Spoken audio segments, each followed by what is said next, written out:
चलिए अब आगे बढ़ते हुए जिक्र बिहार का। बिहार में भारतीय जनता पार्टी के नए प्रदेश अध्यक्ष दिलीप जायसवाल को गृह मंत्रालय की तरफ से वीआईपी सुरक्षा मिली है।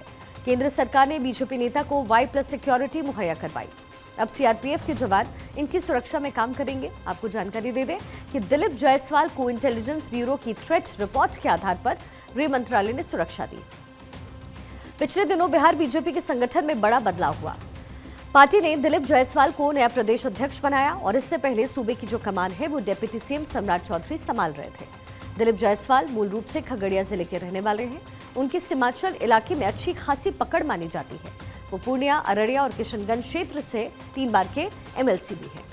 जायसवाल 20 साल तक बीजेपी के कोषाध्यक्ष रह चुके हैं। इससे पहले सम्राट चौधरी 16 महीने तक प्रदेश अध्यक्ष रहे हैं। उनके नेतृत्व में लोकसभा चुनाव लड़ा गया और जनवरी 2024 में राज्य की सत्ता में भी परिवर्तन हुआ। चौधरी को नीतीश सरकार में डिप्टी सीएम बनाया गया है। सम्राट से पहले संजय जायसवाल बीजेपी के प्रदेश अध्यक्ष थे। दिलीप जायसवाल कलावर जाति से ताल्लुकात रखते हैं।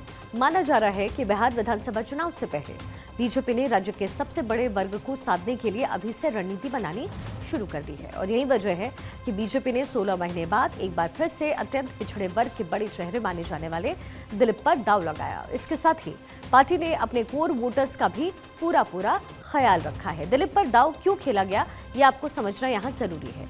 देखिए, बिहार में 36% अति पिछड़ा वर्ग से जुड़ी हुई आबादी है। राज्य में 27.12% पिछड़ा वर्ग है। अनुसूचित जाति वर्ग 19.65%। सामान्य वर्ग यानी सामान्य कैटेगरी जो है वो है 15.52%। अब दिलीप जायसवाल की केंद्रीय नेतृत्व में भी खासी नजदीकियां हैं। उन्हें केंद्रीय गृह मंत्री अमित शाह का भी करीबी माना जाता है। जायसवाल राज्य की एनडीए सरकार में राजस्व मंत्री हैं। वो 2009 में पहली बार एमएलसी बने और उसके बाद से अब तक तीसरी बार विधान परिषद सदस्य वो चुने जा चुके हैं। दिल्ली नगर निगम एमसीडी अपने 12 जोन में अध्यक्ष और उपाध्यक्ष चुनने के लिए 4 सितंबर को वार्ड समिति का चुनाव करवाने वाला है। एक आधिकारिक आदेश में ये जानकारी दी गई है। आदेश में ये कहा गया है कि दिल्ली नगर निगम विनियम 1958 के अनुसार वार्ड समिति के चुनाव गुप्त मतदान के जरिए करवाए जाएं। पार्षद 30 अगस्त तक निगम सचिव के पास अपना नामांकन दाखिल कर सकते हैं।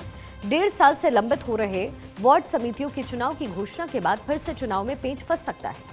सूत्रों की माने तो नामांकन में कम समय दिए जाने के विरोध में आम आदमी पार्टी कोर्ट का रुख कर सकती है।